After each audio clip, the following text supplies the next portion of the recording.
Jannah juga begitu. Jannah itu hadiqatun zatal sajari gitu. Itu yang mengelilinginya itu adalah pohon misalnya gitu ya. Itu yang diterjemahkan menjadi taman gitu. Tetapi kalau kita merekonstruksi ulang,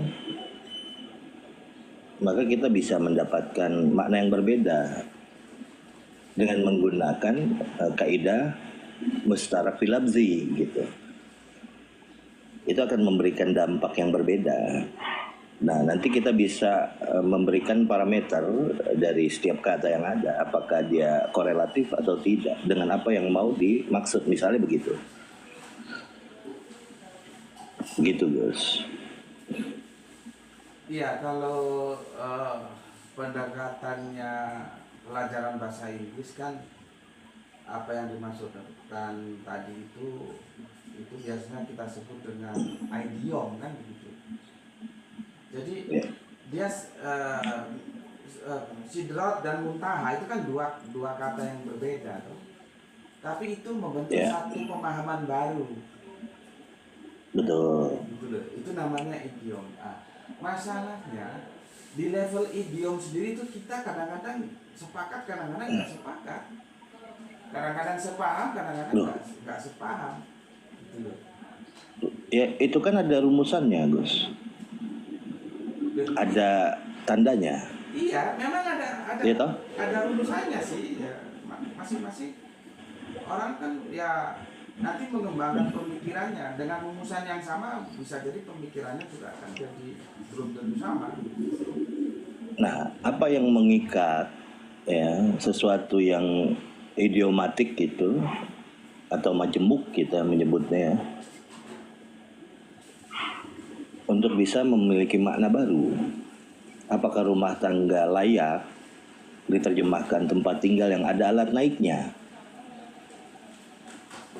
Walaupun ada naik-naik di situ gitu loh. Naik-naik puncak-puncak.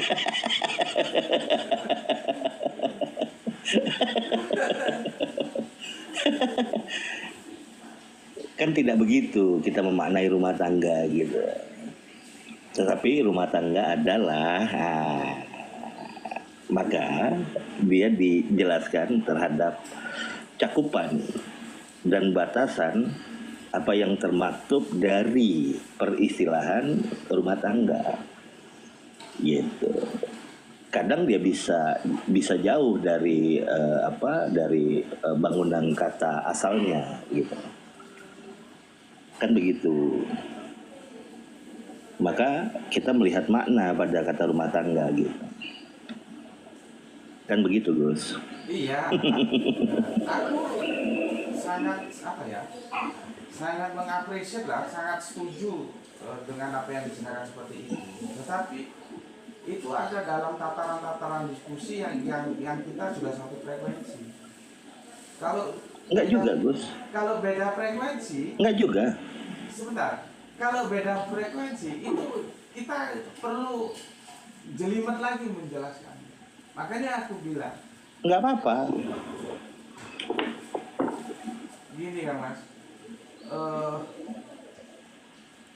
kita tahu bahasa itu memang perlu, tapi tidak semua yang tahu bahasa itu mengerti pesan bahasa itu. Itulah yang dinamakan logika kalimat. Maka seperti yang jenengan sampaikan tadi, ya kita bisa lihat dalam pendekatan yang disebut logika kalimat. Jadi teks itu tidak, ketika dia di dalam kamus, teks itu bebas. Tapi ketika dia masuk ke dalam narasi, teks itu diikat oleh konteksnya. Betul, gitu. Sepakat itu. Contohnya gini kan Mas, ya. Sebetulnya yang disebut idiom itu apakah kata majemuk? Ya, enggak juga sebetulnya kan Mas. Kalau kata majemuk itu kan dua kata yang menjadi satu arti, rumah tangga, satu tangan, kacamata, kan begitu toh? Itu kata majemuk. supaya kita nggak keliru nih apa itu kata majemuk, apa itu idiom. Kalau idiom itu ya beda-beda tipis dengan kata majemuk. Karena idiom itu tidak harus dua kata. Satu kata pun dia itu menjadi idiom yang itu punya makna tersendiri. Kalau kita tidak sepakat di situ, ya kesananya juga nggak sepakat. Contohnya apa? Umi. Umi itu kan satu kata, tapi dia menjadi idiom. Apa sebetulnya umi? Supaya kita nanti tidak rame, tidak gegeran ketika menerjemahkan nabi yang umi. Benar nggak umi itu artinya buta huruf? Atau buta kitab? Di sana ramenya itu yang aku bilang tadi, ya ramenya nanti di sana. Satu kata aja, ya, yang itu merupakan idiom memang harus diselesaikan dulu di tataran idiom ketika dia belum dimasukkan ke narasi. Makanya tadi ketika kita mendiskusikan tentang batas waktu, ya hidup kita ini ada batas waktu. Ketika batas waktunya habis, itu yang dicabut itu napasnya atau ruhnya. Kan kita melawan publik, publik kan mengatakan ruh. Gitu kan Mas. Padahal kalau kita nih tadi napas. nah ini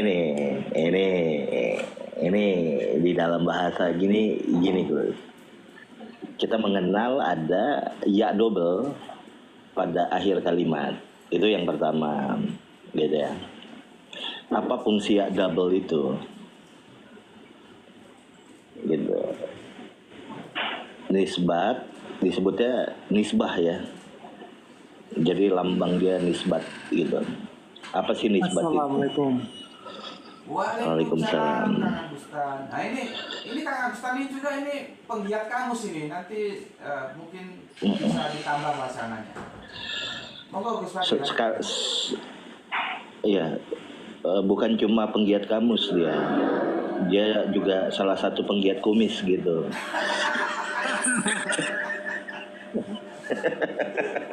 Karena kumisan gitu kalau dilihat dari fotonya. Jadi gitu Gus. Jadi kalau kita melihat ya nisbah Sebentar gitu ya. Sebentar Kang Mas Gus Fadil, itu ada laporan dari Dablirana katanya jenengan dabling. Yang doubling itu Gus Pampir, bukan saya. Yang doubling itu Gus Betih. Kok Bunda Dwi yang bilang jenengan ya? Enggak. Kalau saya ngomong doublingnya soko panjenengan. Terus ya apa ngatasi ini? Nganggo headset.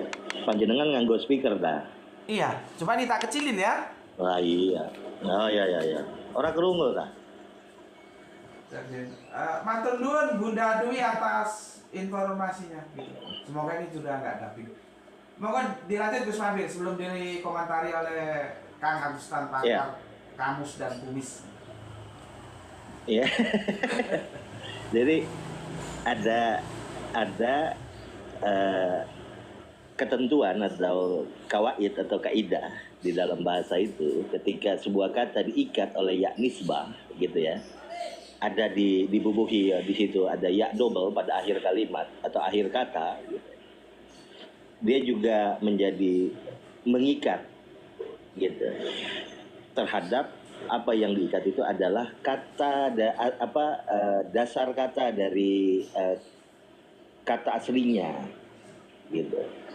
Jadi kalau ummiyun itu dikatakan buta huruf gitu ya, tetapi kalau dalam lughah gitu ya, ummi itu bermakna sumber, nisbah itu adalah yang mengikat gitu. Jadi ummiyun itu bisa bermakna yang mengikat pada sumber gitu sebetulnya kalau dalam kaidah lughah gitu. Dan itu banyak yang mengajukan konteks itu di dalam banyak diskusi gitu ya. Bukan cuma saya yang mengajukan itu, tetapi kalau didasarkan pada kaidah, hal itu sesuai dengan apa yang dibangun oleh pakar bahasa ya mengenai apa saja fungsi daripada nisbah itu. Karena memang ada satu bab yang menjelaskan kaidah qawaidut salah ngomongnya jadi berlibat. Qawaidul nisbah gitu. Jadi ada di situ dijelaskan bagaimana rumusan-rumusan berikut penjelasannya. Nah, kita kurang biasanya itu kurang banyak yang mau masuk ke dalam situ gitu. Gitu sebetulnya. Makanya di kamus pun juga ada, artinya dia mengibu gitu. Ummiyu itu juga artinya mengibu. Atau juga kalau saya artinya yang mengikat kepada sumber gitu.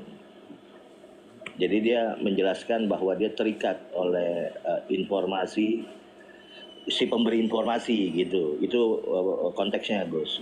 Nggak cuma itu aja sebetulnya. Kalau dibuka secara luas begitu. Tapi kalau berdasarkan definisi yang dijelaskan pada surat Al-Baqarah 78 misalnya gitu, la ta'lamunal kitab gitu. Gitu.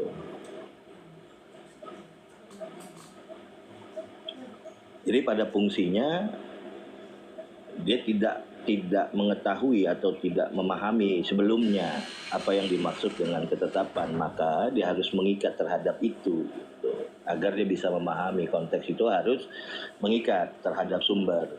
Kira-kira begitu, Gus. Mantap. Ini ada informasi yang berbeda ini dari Bunda Dwi, katanya sudah clear. Ini dari Bening katanya dubbing. Nggak tahu mana yang benar ini.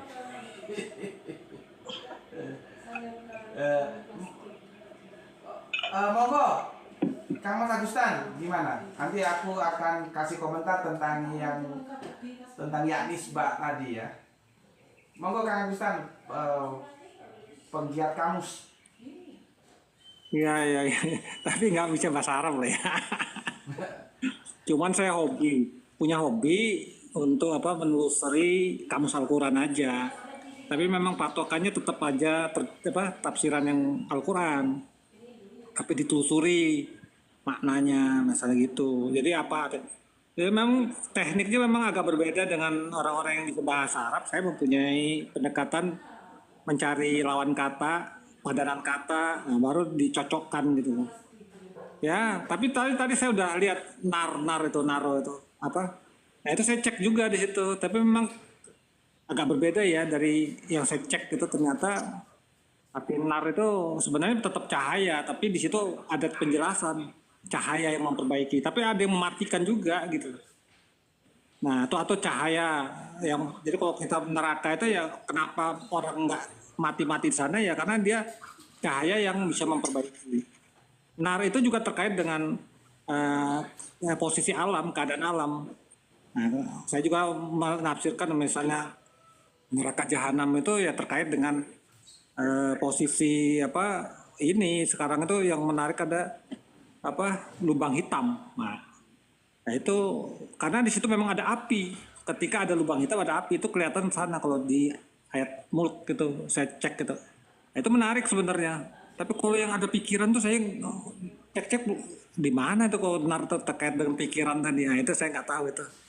Itu aja sebenarnya, saya penjelasan cuma mencoba membuka, tapi memang patokannya tetap kesepakatan ulama itu. Cuman kesepakatan ulama itu benar atau tidak. Misalnya ya ayyuhalladzina amanu itu orang menjelaskan iman, tapi kalau saya enggak. Katanya enggak cocok kayak orang-orang beriman, tapi kalau saya cocok adalah orang-orang yang mengasuransi diri jiwanya pada Tuhan. Jadi orang kalau udah asuransi itu pasti beriman gitu loh. Jiwanya di asuransi dijaminkan pada Tuhan pasti beriman.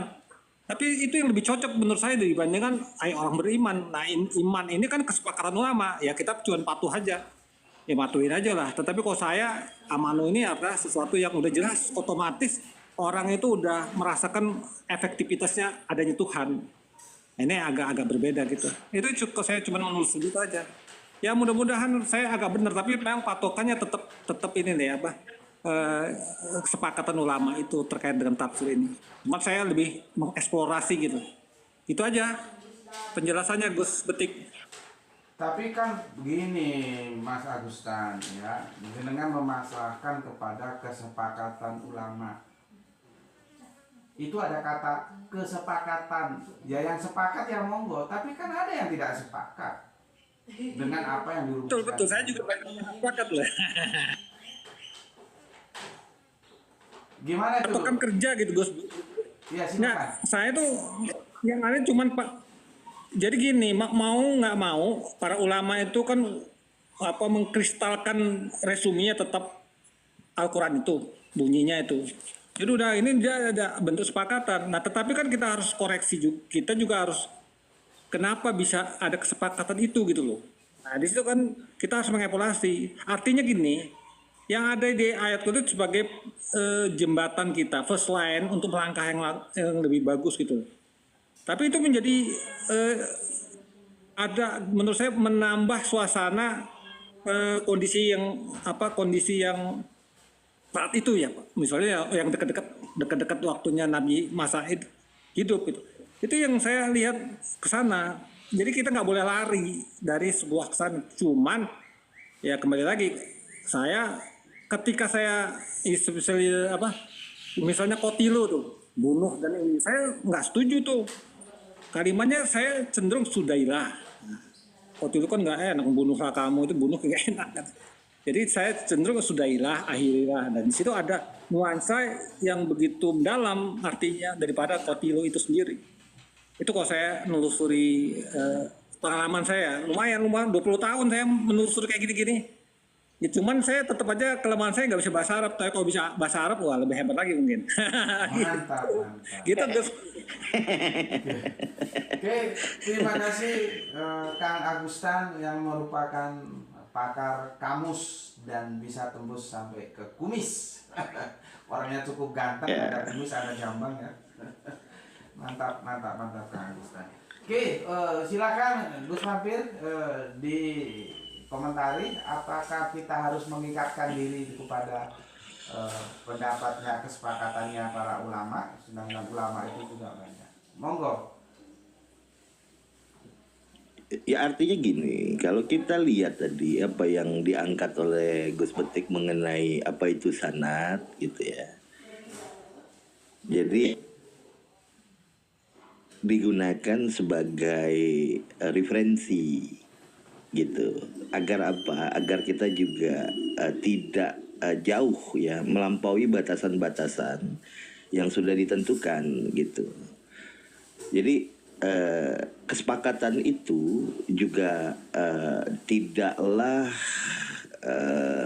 semata-mata hanya memenuhi kepentingan itu, tetapi juga kesepakatan itu juga mengacu kepada kaidah-kaidah gitu ya, yang dia memenuhi kenyataan itu loh maksudnya gitu. Jadi artinya kalau ada yang bilang misalnya tadi Pak Agus membicarakan nar itu bisa dimaknai cahaya, bisa saja gitu ya, karena memang akar katanya itu sama, pembangunnya, huruf pembangunnya sama, tetapi kita lihat derivasi gitu ya, derivasi atau perubahan-perubahan dari setiap bunyi fonetik gitu, dari apa yang disakalkan atau yang ditandakan oleh harokat gitu, maka dia akan berbeda gitu. Jadi kalau kita lihat pada konstruknya gitu ya, makanya kenapa domah itu disebut marfu ya, fathah itu disebut mansub, atau majrur itu disebut kasrah misalnya gitu.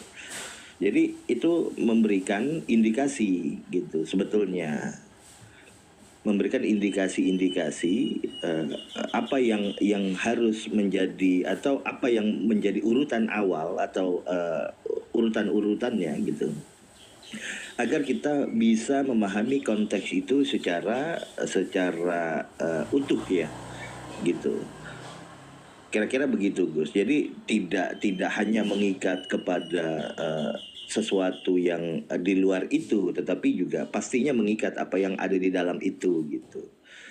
Jadi kalau kita memahami sebuah konteks itu dia ada cakupan dan batasan. Nah, ketika kita tidak memenuhi cakupan dan batasan itu, kita bisa dikatakan keluar dari batasan-batasan itu, gitu. Maka nanti yang akan kita dapati itu justru sesuatu yang berbeda dari apa yang harusnya diterima. Kira-kira begitu tuh, Gus. Oke, ya itu memang sebuah resiko Kang Mas. Makanya ada dalam kalau kita dulu masih di kampus itu ada yang namanya out of the box, berpikir di luar kotak. Ya. Dan akhirnya memang berbeda, atau yang disebut dengan passing over, lompatan pemikiran gitu. Eh, Masalahnya kan seperti tadi yang jenengan terima pendapat ulama itu ya, yang disampaikan oleh Kang Agustan itu ya, pendapat ulama itu kalau jenengan kan bilang sebagai referensi, kalau sebatas referensi aku setuju, referensi lo ya, tapi tidak mengikat harus ditaati, sehingga kita dikurung, tidak boleh yang berpikir yang tidak berdasarkan yang disepakati ulama.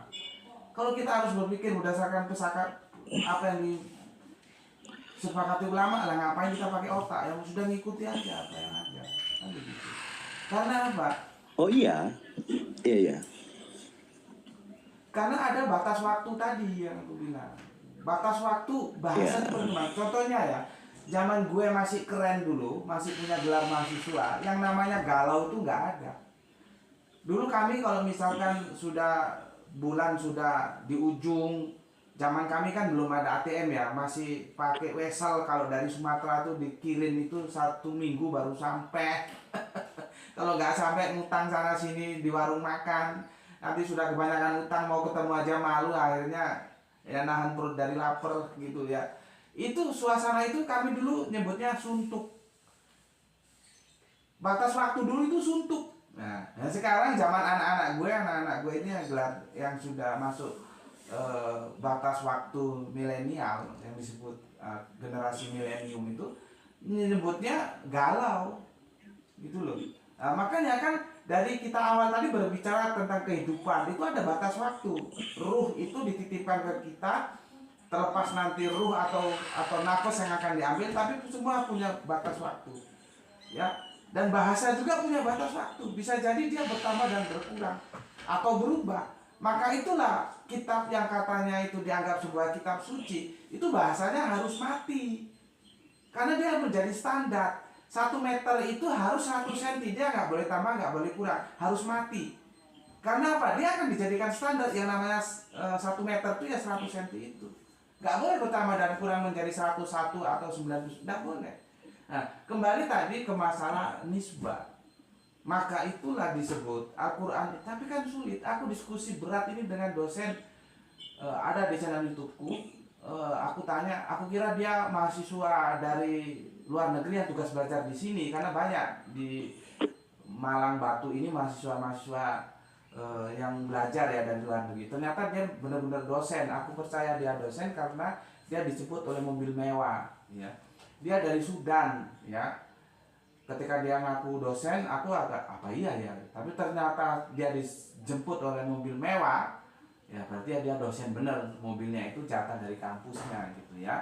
Aku tanya, Anda dosen ya, ngajar apa? Ngajar bahasa Arab. Ketika aku tanya, apa beda Al-Quran itu bahasa apa? Dia bilang bahasa apa? Bahasa Arab. Coba. Seorang dosen dari Sudan ngajar di UIN masih mengatakan Al-Quran bahasa Arab. Kan mending gue seperti aja, meskipun uraan ya, tapi tidak mengatakan Al-Quran itu bahasa Arab. Untuk Pak Yai Amir Hamzah silahkan diajukan permohonannya untuk naik. Begitu juga teman-teman yang lain, karena aku nggak bisa menaikkan kalian kalau tidak kalian memohon permintaan untuk naik ya. Monggo Pak Yai Amir Hamzah. Oke, aku ulangi lagi. Mending gue seperti aja yang suruh ngajar anak UIN itu. Lalu aku tanya begini, apa bedanya Muhammad dan Muhammadiyah? Gitu. Apa bedanya Muhammad dan Muhammadiyah? Di situ kan ada yang nisbah, gitu. Akhirnya dia terdiam. Assalamualaikum Yai Amir Hamzah dan Kang Mas Sopogi Atskal ya. Aku lanjutkan sejenak. Waalaikumsalam. Oke, aku lanjutkan. Gus, saya menikmati menyimaknya. Alhamdulillah dapat ilmu. Monggo, lanjut. Matur nuwun Nyi. Hatur semoga sehat selalu. Begitu juga Kang Atska. Terus aku menjelaskan seperti yang Gus Pampir tadi jelaskan. Ya, bahwa ini terlepas nanti budaya ya. Kita ke bahasa saja ya. Karena bahasa itu bagian dari budaya. Aku bilang, Al-Quran itu tidak pernah mengatakan dirinya aroban. Yang dikatakan Al-Quran, dia selalu menggunakan diksi Arabian, Arabiyin, Arabiyun. Nah, ketika Arabian, Arabiyin, Arabiyun ya dinafikan, dipotong saja itu ya nisbah, sehingga oleh Depak dan kebanyakan terjemahan lain yang menjadi Arab, maka lahirlah pemahaman orang-orang yang nggak ngerti bahasa Al-Quran itu bahasa Arab gitu loh. Sama dengan dosen tadi ketika aku tanya apa bedanya Muhammad dan Muhammadiyah, apa bedanya Arab dan Arabian, kan beda. Akhirnya dia diam. Nah, itu dosen dari Sudan dibayar mahal, dikasih mobil, ya bagus beti itu ngajar duit cukup gawe omah wae, nggak usah mobil-mobilan, nggak apa-apa, tambah mobil ya mantep lah gitu. Jadi kalau gurunya aja blow on, gimana mahasiswanya nggak blow on? Itu tentang yaknis banget. Ditambahkan kopi untuk sebulan gitu, jadi aman ya. Nah, cocok itu. Tapi kopinya jangan robusta, nggak kuat tapi yang Arabica. Detik. Silakan Kang Mas Agustan, silakan. Itu yang itu yang Arab bahas diturunkan sebenarnya kalau saya cenderung setelah saya telusuri bukan bahasa Arab, bahasa hati atau yang terkait membuat semangat, yang membuat aliran-aliran gejolak. Jadi sebenarnya cenderung diturunkan dalam bahasa hati. Jadi kalau orang mau dekatin Tuhan ya pakai bahasa hati, itu yang paling utama. Jadi bukan Arab. Kalau kita lihat sebenarnya kalau dipakai Al-Quran dari Arab, orang Arab sendiri nggak ngerti, jauh sekali gitu loh. Arab ini terkait hati atau cinta. Jadi atau kasih. Itu kalau saya telusuri pakai kamus ini. Ya itu. Jadi saya termasuk orang-orang yang cemburu. Kenapa Tuhan itu diskriminasi ya? Kok pakai bahasa Arab? Nah itu saya ternyata setelah karena kecemburuan saya kejar tuh Arabian atau itu. Ya itulah. Saya nemui suatu hal yang terkait dengan semangat kehidupan, terkait dengan hati, terkait dengan cinta, kasih, itu semua berhubungan. Nah itu kan diturunkan. Jadi kalau orang yang serius pengen menelusuri Al-Quran itu ya pakailah betul-betul yang hatimu tuh pengen sekali ada rasa hasrat untuk mengetahui benar. Sehingga akan ini karena kan Al-Quran itu memang diturunkan untuk manusia. Jadi kalau manusianya pengen betul bersemangat mencari kebenaran itu akan ditunjukkan. Dan alhamdulillah mudah-mudahan saya termasuk gitu. Gitu Gus Betik. Mantap. Terus terang ini ada lompatan pemikiran yang begitu jauh ya.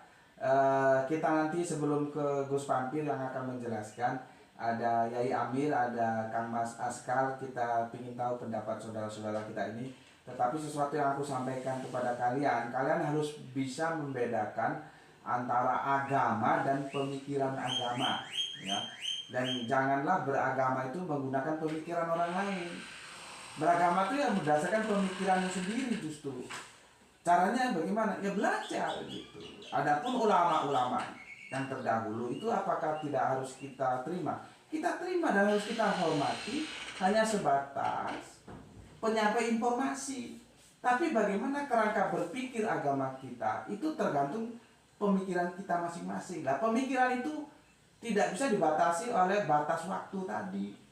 Pemikiranku bisa berpikir masa lalu, masa kini, masa yang akan datang. Begitu juga kalian semua, ya.